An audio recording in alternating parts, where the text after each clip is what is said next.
નમસ્તે દોસ્તો, આપણી ચેનલમાં તમારું હાર્દિક સ્વાગત છે। આજે આપણે લવ મેરેજ વિશે વાત કરીશું। તો લવ મેરેજ ની અંદર કેટલા ડોક્યુમેન્ટની જરૂર પડે, સાક્ષી કોને કેટલા લાવવાના હોય અને ત્યારબાદ એનો સમયગાળો શું છે અને સંપૂર્ણ રીતે લવ મેરેજ કેવી રીતે કોર્ટ મારફતે કરી શકાય, તો તેનો વિડીયોમાં સંપૂર્ણ વિગત જણાવવામાં આવશે। તો વિડીયોમાં બન્યા રહેજો અંત સુધી।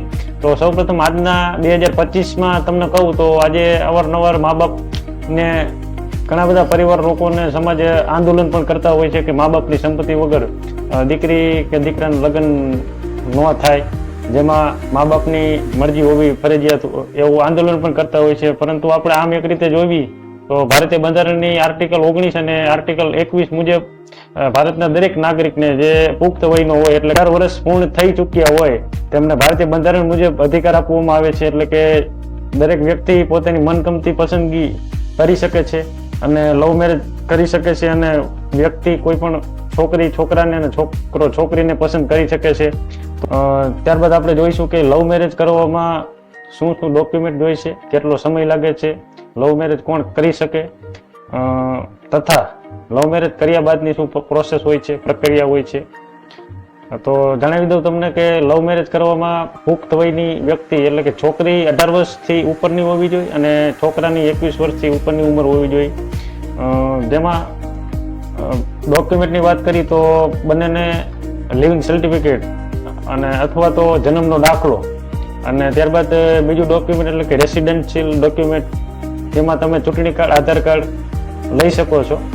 આ બે ડોક્યુમેન્ટ હોય અને ત્યારબાદ જો સાક્ષીની આપણે વાત કરી તો બધાય લગભગ તમામ કહેતા હોય છે કે સાક્ષીમાં છોકરી તરફથી એક સાક્ષી અને છોકરા તરફથી એક સાક્ષી લાવવો જોઈએ, પરંતુ એવું કોઈ નથી।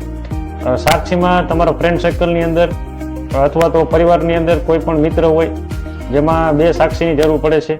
જો અગર બે સાક્ષી તમારી પાસે છે અને પૂરતા ડોક્યુમેન્ટ હોય તો તમે મેરેજ રજિસ્ટ્રાર ઓફિસમાં જઈ અને અગાઉ અપોઇન્ટમેન્ટ લઈ અને એડવોકેટની હાજરીમાં તમે લવ મેરેજ કરી શકો છો। ત્યારબાદ લવ મેરેજ કર્યા બાદ અહીંયા કણે ફક્ત લવ મેરેજ પૂરા નથી થઈ જતા, ત્યારબાદ તમારે ધ સ્પેશિયલ મેરેજ એક્ટ પ્રમાણે જો તમે લગ્ન કરો છો તો મહારાજનું સર્ટિફિકેટ તમારે આપવાનું હોય છે। ત્યારબાદ જો મહારાજનું સર્ટિફિકેટ તમે આપો તો તમને મેરેજ સર્ટિફિકેટ મળતું હોય છે અને મેરેજ સર્ટિફિકેટ મળ્યા બાદ તમારે જો છોકરીના પરિવારવાળા રાજી ખુશી ન હોય તો તમારે પોલીસ સ્ટેશનની અંદર જાણવા જોગ એક અરજી આપવાની હોય છે, મેરેજ સર્ટિફિકેટ આપવાનું હોય છે અને મેરેજ સર્ટિફિકેટ આપ્યા બાદ પોલીસ સ્ટેશનની અંદર તમારે જાણવા જોગની અરજી તમારા પરિવારને એટલે કે છોકરીની પરિવારને છોકરાની પરિવારને એક આપી દેવાની અરજી, જેથી કરીને કાલ સવારે છોકરીવાળા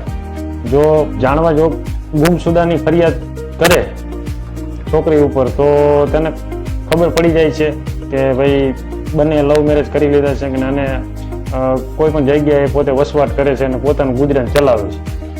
તો તદુપરાંત જો તમને પોલીસ સ્ટેશને બોલાવે છે તો તમારે ફક્ત ત્યાં જવાનું છે અને ફક્ત નિવેદન જ આપવાનું છે। છોકરીવાળાના પરિવાર જો અસામાજિક રીતે એટલે કે બિનવૈવાહિક ઢબે જો છોકરીનું અપહરણ કરે, લલચાવે, ફોસલાવીને લઈ જાય છે તો છોકરાવાળાએ શું કરવું જોઈએ? તો આવી પરિસ્થિતિની અંદર છોકરાવાળાએ એક વકીલની સલાહ લઈ અને હાઈકોર્ટની અંદર તમે હેબિયસ કોર્પસ નામની પિટિશન ફાઇલ કરી શકો છો। હેબિયસ કોર્પસ એટલે સાધારણ ભાષાની અંદર તમને કહું તો હાજર કરવું એવું થાય।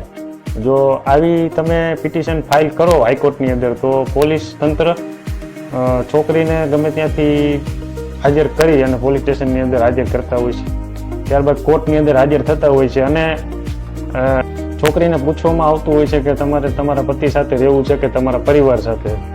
આવી પસંદગી છોકરીને આપવામાં આવતી હોય છે। ત્યારબાદ છોકરી જો પતિ સાથે રહેવા માંગતી હોય તો પતિ સાથે રહી શકે છે।